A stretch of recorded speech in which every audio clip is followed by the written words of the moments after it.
BA part second में हम लाए हैं आज बस्तियों के प्रतिरूप। बस्तियों के प्रतिरूप यानी उनके आकार, आकृति, विस्तार और प्रतिरूप के आधार पर बस्तियां किस प्रकार की होती हैं। उनकी आकृति, उनका विस्तार और उनकी यानी आकार या आकृति को ये प्रतिरूप नाम दे दिया है। तो उसके आधार पर राजस्थान में कितने प्रकार की बस्तियों की बसावट होती है। तो इनमें आकृति,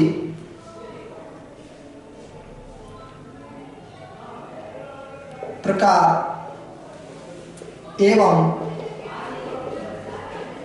प्रतिरूप के अनुसार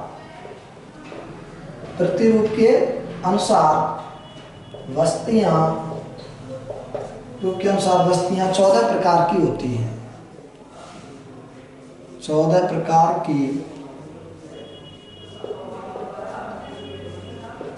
होती है। कितने प्रकार की होती हैं बस्तियां? 14 प्रकार की।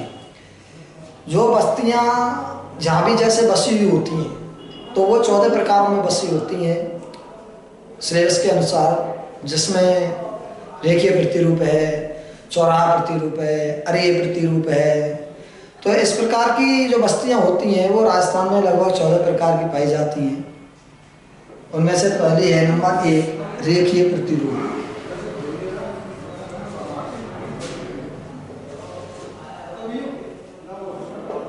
रेखीय प्रतिरूप में क्या होता है? रेखीय प्रतिरूप का मतलब होता है जैसे एक सीधी रेखा में किसी गांव या बस्ती की बसावट हो जाए। वो सीधी रेखा में कैसे होगी? एग्जाम्पल ले ले, जैसे बता दूं, जम्मू कश्मीर में दून घाटी में रेखीय प्रतिरूप है।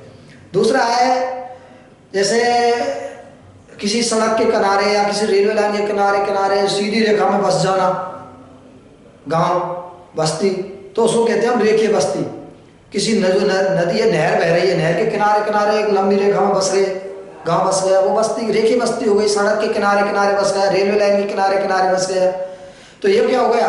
एक रेखीय प्रतिरूप होता है। और इसमें जैसे दून घाटी में और राजस्थान में जो इसका मुख्य जो एग्जाम्पल है वो है NH 8 पर, नेशनल हाईवे नंबर 8 पर दूदू बस स्टैंड के पीछे जो कॉलोनी है। कहाँ पर? दूदू बस स्टैंड के पीछे कॉलोनी रेखीय प्रतिरूप है। क्या है वो? रेखीय प्रतिरूप है। और दून घाटी में ऐसी बस्तियां पाई जाती हैं। दून घाटी में ऐसी बस्तियां पाई जाती हैं। और नेक्स्ट है अगला नंबर 2 चौराहा प्रतिरूप। चौराहा प्रतिरूप ये क्या है? चौराहा प्रतिरूप जैसे सड़कें जहां एक दूसरे को काटती हों, या चौराहा बनता हो, 4 रास्ते जहाँ जाते हों, चौराहा जहाँ बनता हो, उन रास्तों के बीच में जो गैप बच जाता है, जो जगह खाली रह जाती है, वहां पर बस्तियां बस जाती हैं, तो वो कहलाती है चौराहा प्रतिरूप। इसमें राजस्थान में जो इसका एग्जाम्पल है, एक प्राचीन नगर है राजस्थान का सांचौर, जिला जालौर का सांचौर और सीकर इसके एग्जाम्पल हैं। सांचौर और सीकर इसके एग्जाम्पल हैं, क्योंकि ये चौराहा प्रतिरूप पर बसे हुए हैं। किस पर बसे हुए हैं? चौराहा प्रतिरूप पर बसे हुए हैं। इसलिए यानी जहाँ पर 2 सड़कें आपस में एक दूसरे को काट रही होती हैं, समकोण जब बन रहा होता है, और उसके भी के मध्य में जो गैप रहता है, खाली जगह रहती है, उनमें अधिवास बना लिए जाते हैं, तो वो चौराहा प्रतिरूप बस्ती कहलाती है। क्या कहलाती है वो? चौराहा प्रतिरूप बस्ती कहलाती है। और अगला है नंबर 3, इसमें अरीय प्रतिरूप।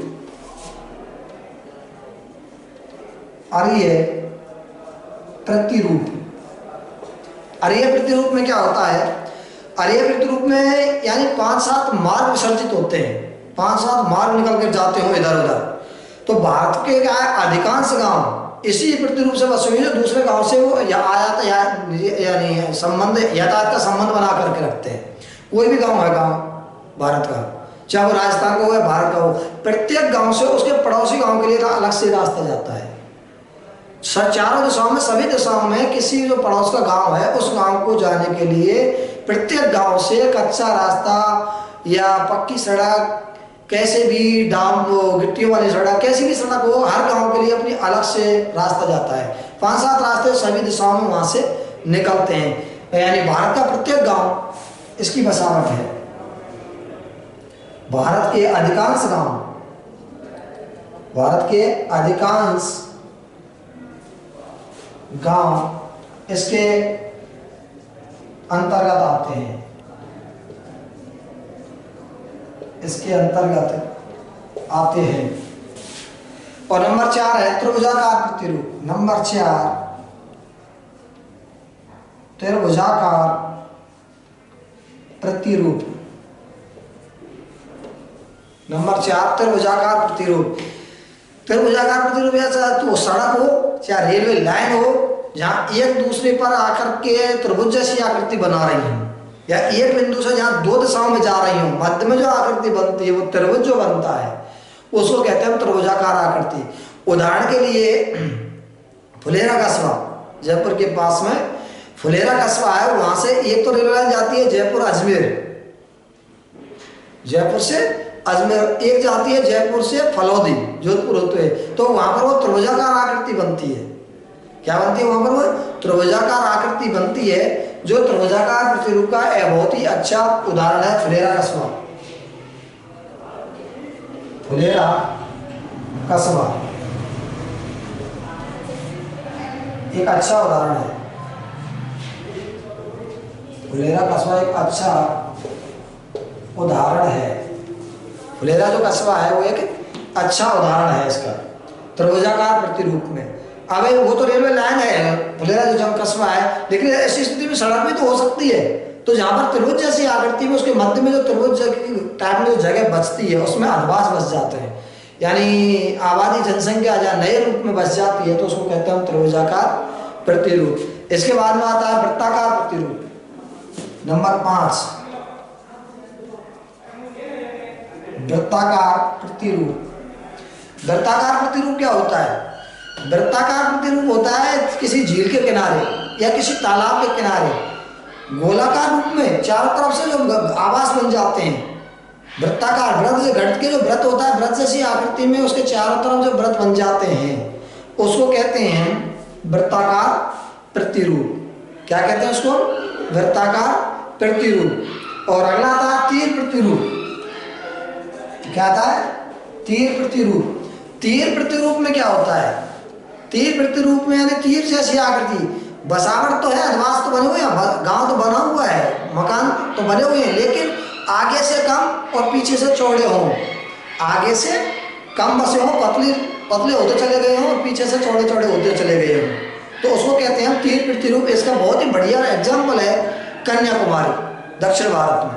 क्या है उदाहरण के लिए? उदाहरण के लिए कन्याकुमारी, ये तीर प्रतिरूप पर बसा हुआ है कन्याकुमारी। और इसके बाद में आता है तारा प्रतिरूप। 7वें नंबर पर जो है वो है तारा प्रतिरूप। तारा प्रतिरूप क्या होता है? तारा प्रतिरूप में रात्रि में चमकता हुआ टिमटिमाता हुआ तारा, अब वो टिमटिमाता हुआ तारा यानी ये जो रूप है और अर्य जो रूप है वो लगभग मेल खाते हैं, अर्य प्रतिरूप और तारा प्रतिरूप। तारे में क्या है कि चारों तरफ रास्ते जाते हैं, 5-7 रास्ते निकलते हों, और ऐसे ही अर्य प्रतिरूप में है। ऐसे कहाँ है? अर्य प्रतिरूप में, और वही तारा प्रतिरूप में है, यानी जहाँ से 5-7 रास्ते गुजरते हों सभी दिशाओं में, तारे जैसी आकृति बनती हो और उनके बीच में जगह जगह घर आवास बने हुए हों, तो वो कहलाता है तारा प्रतिरूप। इसका बहुत ही बढ़िया उदाहरण है टोंक जिले में सोहेला गांव। टोंक जिले में सोहेला गांव,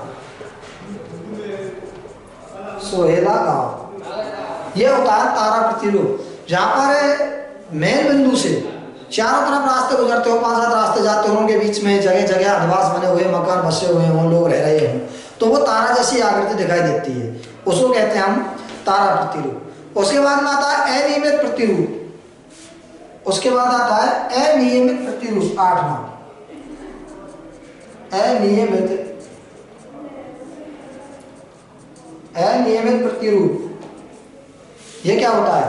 अनियमित प्रतिरूप में राजस्थान के अधिकांश गांव इसी प्रकार के हैं, अनियमित रूप से बसे हुए हैं, कोई नियम नहीं है उनका, इनका कोई आकार ही नहीं है, इनका कोई आकार ही नहीं है। अगर आकार हो तो उसको नाम दे, त्रिभुजाकार दे, वृत्ताकार दे, रेखीय दे, आर्य दे, कोई नाम ही नहीं, अनियमित है, कोई नियम से नहीं बसे हुए हैं। तो राजस्थान के अधिकांश गांव इसी प्रतिरूप के अंतर्गत आते हैं जो अनियमित रूप से बसे हुए हैं। इनमें बांसवाड़ा में लालपुरा गांव बहुत ही अच्छा उदाहरण है।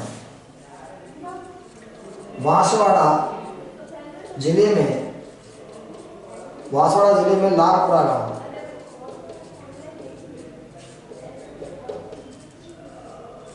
बांसवाड़ा जिले में लालपुरा गांव इसका बहुत ही अच्छा उदाहरण है, जिसमें अनियमित प्रतिरूप का सीधा सा एग्जाम्पल दिखाई देता है। और इसके बाद में आता है अगला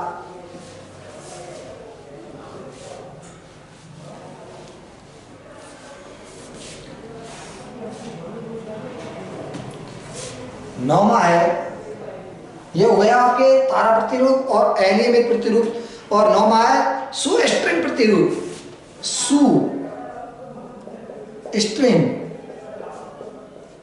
सुस्ट्रिंग प्रतिरूप। ये क्या होता है? सु माने जूता, स्ट्रिंग माने फीता, जूते के फीता के जैसी आकृति दिखाई देती हो, जैसे जूते में फीता डालते हैं उस जैसी आकृति में जो दिखाई देता हो तो उसको कहते हैं सुस्ट्रिंग प्रतिरूप। ये फिंच ट्रिवार्था ने कहा था इसको, फिंच ट्रिवार्था के द्वारा दिया हुआ नाम है ये। किसने दिया? फिंच ट्रिवार्था। फिंच ट्रिवार्था ने नाम दिया, फिंच ट्रिवार्था ने नाम दिया, फिंच ट्रिवार्था ने नाम दिया सुस्ट्रिंग प्रतिरूप। सुस्ट्रिंग प्रतिरूप वो होता है जो पर्वत या किसी चोटी पर, ऊंचाई पर बसा हुआ होता है, किसी पर्वत की ऊंच पर, चोटी पर बसा हुआ होता है उसको, और वहाँ उसकी आकृति जूते में जो फीता डालते हैं उस जैसी आकृति में दिखाई देता है। इसका बहुत ही अच्छा उदाहरण है मंसूरी और शिमला। कौन सा उदाहरण है इसका? मंसूरी और शिमला, मंसूरी और शिमला।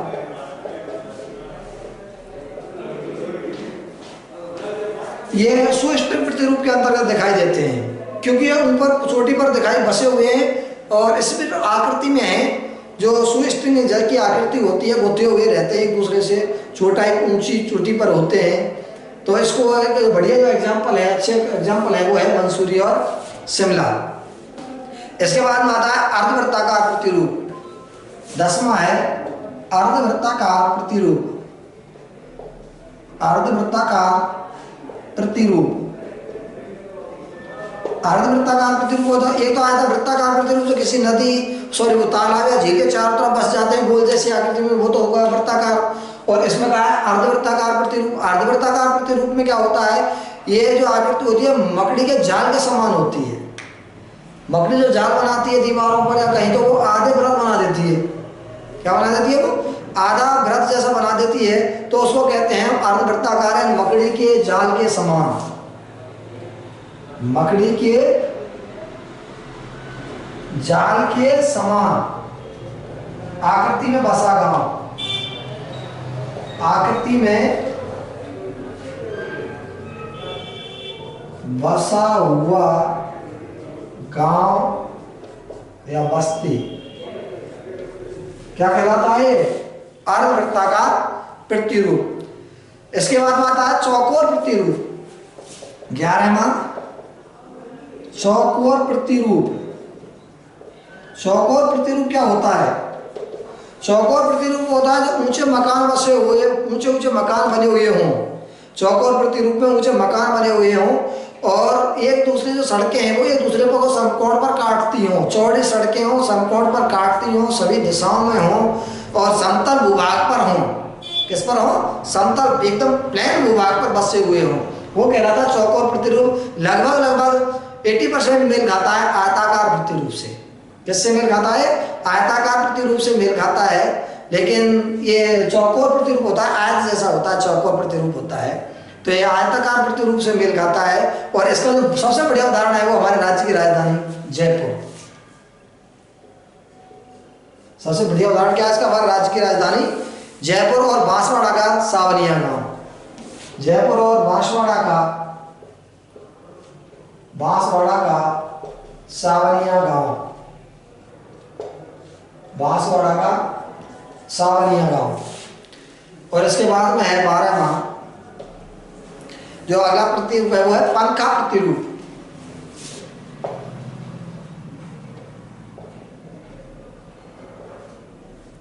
पंखा प्रतिरूप, पंखा प्रतिरूप में क्या होता है? आगे से तो बिखरे हुए आवास हो, छितरे हुए, और पीछे से घनी आबादी हो, झुंड में केंद्र बिंदु में घनी आबादी हो, और बाहर की तरफ बिखरे बिखरे हो, चारों तरफ बसे हुए हो, बिखरे हुए हो। लेकिन जो गांव पर्वतीय पद एक पाए कहा जाते हैं, जो गांव पर्वतीय क्षेत्रों में रहते हैं, बसे हुए हैं, जो गांव पर्वत पद के तलहटी में जो गांव बसे हुए हों वहां पर, और जरूर पंखों पर और नदीय प्रदेशों में ऐसे गांव अधिक पाए जाते हैं। पर्वतपदीय क्षेत्रों में,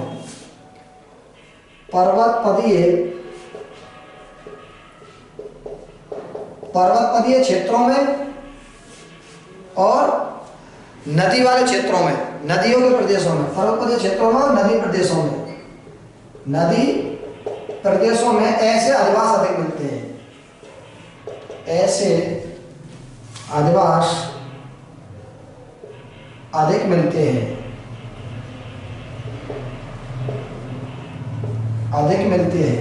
कहां पर? या तो पर्वतपदीय क्षेत्रों में, जलोढ़ क्षेत्रों में, जलोढ़ पंख वाले क्षेत्र होते हैं वहां पर, या फिर नदी वाले क्षेत्रों में ऐसे अधिवास अधिक पाए जाते हैं।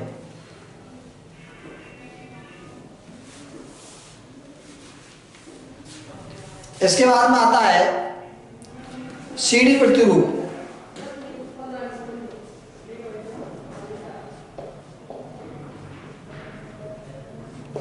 सीढ़ी प्रतिरूप में क्या होता है? यानी सीढ़ीनुमा जो खेती करते हैं, सीढ़ीनुमा जो खेती करते हैं, जो ढलान पर सीढ़ियों की जैसी आकृति में, जहाँ प्लेन में गया वहाँ छोटा सा खेत बना लिया, फिर उससे और ऊपर चढ़े, फिर थोड़ी बहुत जमीन प्लेन अवस्था में, समतल अवस्था मिली तो वहाँ एक छोटा सा खेत बना दिया, तो उसके ऊपर फिर चले, फिर वो ऐसे बना। तो ये सीढ़ी एक के बाद एक ऊपर चढ़ते हुए क्रम में, एक के बाद एक जहाँ चढ़ते हुए क्रम में जो अधिवास बसे हुए होते हैं वो तो खेत हुआ, और इसी क्रम में अगर जहाँ पर अधिवास बने हुए लोग रह रहे हों, मकान बने हुए हों, तो वो होता है सीढ़ी प्रतिरूप अधिवास। सीढ़ी प्रतिरूप में गांव के गांव बसे हुए होते हैं। क्या होता है? इसका बढ़िया उदाहरण है शिमला। उदाहरण के लिए शिमला, चित्तौड़ दुर्ग की बस्ती, चित्तौड़ दुर्ग की बस्ती और तारागढ़ बस्ती, ये इसके बहुत ही अच्छे उदाहरण हैं जो सीढ़ी प्रतिरूप के एग्जाम्पल में आते हैं। यानी यहाँ पर जो चित्तौड़गढ़ जो दुर्ग है वो काफी ऊंचाई पर है, सीढ़ी रोड भी है पहुंचने के लिए वो है, लेकिन वो एक के बाद एक क्रम से है। तो ये चित्तौड़गढ़ की बस्ती, उदाहरण शिमला, ये इसके बहुत अच्छे एग्जाम्पल है। इसके बाद में आता है मधुछत्ता प्रतिरूप, लास्ट है मधुछत्ता प्रतिरूप। मधुछत्ता प्रतिरूप में क्या होता है? मधुमक्खी के छत्ते के समान बहुत ही घनी आबादी बसी हुई हो, घर सटे हुए हों, रास्ते और गलियां सकरी हों, गांव की उसकी मतलब बस्ती के जो गांव के रास्ते हैं, बस्ती के रास्ते सकरे, गलियां सकरी, अधिवास बसे हुए, जनसंख्या बहुत अधिक मात्रा में, सघन जनसंख्या हो, ऐसे अधिवास मधुमक्खी के छत्ते के अधिवास कहलाते हैं। ये अफ्रीका की पिग्मी और जुलू जातियां कहाँ पाए जाते हैं? ऐसे अधिवास अफ्रीका की पिग्मी और जुलू जातियां पाई जाती हैं इन अधिवासों में। और भारत में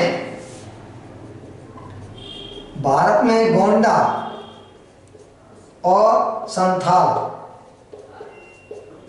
भारत में गोंडा और संथाल जाति इन आदिवासियों में निवास करती है। कौन से आदिवासियों में? मधुमक्खी छत्ता प्रतिरूप में। मधुमक्खी छत्ता प्रतिरूप में अफ्रीका की पिग्मी और जुलू जातियां, भारत में गोंडा संथाल जातियां मधुमक्खी छत्ता प्रतिरूपों में पाई जाती हैं। तो ये रहे हमारे आदिवासियों के प्रतिरूप, जो बहुत ही अच्छे तरीका से मैंने डिटेल से आपको बताया है। 14 प्रकार के आदिवासी प्रतिरूप पाए जाते हैं। उनमें रेखीय प्रतिरूप नंबर 1 सबसे पहला था, रेखीय प्रतिरूप। उसके बाद में चौराहा प्रतिरूप। चौराहा प्रतिरूप का बहुत ही अच्छे उदाहरण है सांचौर और सीकर। रेखीय प्रतिरूप में दूदू का बस स्टैंड वाली कॉलोनी। और आर्य प्रतिरूप, आर्य प्रतिरूप होता है जो बस्ती समाज से, गांव से चारों तरफ 5-7 रास्ते निकलते हैं, उनके मध्य में खाली स्थानों में जो आदिवासी बस जाते हैं वो आर्य प्रतिरूप होता है। और हमारे भारत के तो अधिकांश गांव इसी उसमें प्रतिरूप में बसे हुए हैं। उसके बाद में त्रिभुजाकार प्रतिरूप, जिसका एग्जाम्पल फुलेरा कस्बा है। उसके बाद में वृत्ताकार प्रतिरूप, जो किसी नदी या तालाब या झील के चारों तरफ गोलाकृति में बस जाते हैं। उसके बाद में तीर प्रतिरूप, कन्याकुमारी और तारा प्रतिरूप, तारे जैसा और आर्य प्रतिरूप लगभग एक जैसे ही है। और एनिमे प्रतिरूप, अधिकांश गांव इसी प्रकार के हैं भारत में एनिमे प्रतिरूप के। और सबसे जो नया बढ़िया लगता है वो है स्विच प्रतिरूप, जूते के फीते जैसी आकृति में बसा हुआ। उसके बहुत ही अच्छे एग्जाम्पल है मंसूरी और शिमला, पिंच ट्रिवार्था ने इसको नाम दिया है। और इसके बाद में चौकोर प्रतिरूप, जयपुर और बांसवाड़ा का सावनिया गांव। पंखा प्रतिरूप, ऐसे गांव पर्वतपदीय और जलोढ़ पंखों में नदी घाटियों में पाए जाते हैं। और उसके बाद में आता है हमारा सीढ़ीनुमा प्रतिरूप, उदाहरण के लिए शिमला, चित्तौड़गढ़ की बस्ती और तारागढ़ की बस्ती है। और मधुमक्खी के छत्ते के समान में ये अफ्रीका की पिग्मी और जुलू जातियां और भारत में गोंडा और संथाल की जातियां, ये इन प्रतिरूपों में पाई जाती हैं। राजस्थान में कौन कौन से क्षेत्र हैं जहाँ पर ये प्रतिरूप पाए जाते हैं, मैंने फॉर एग्जाम्पल के तौर पर आपको ये सारी चीज़ें बता दी हैं। और आज के लिए ये BA पार्ट सेकंड का इतना ही बहुत है।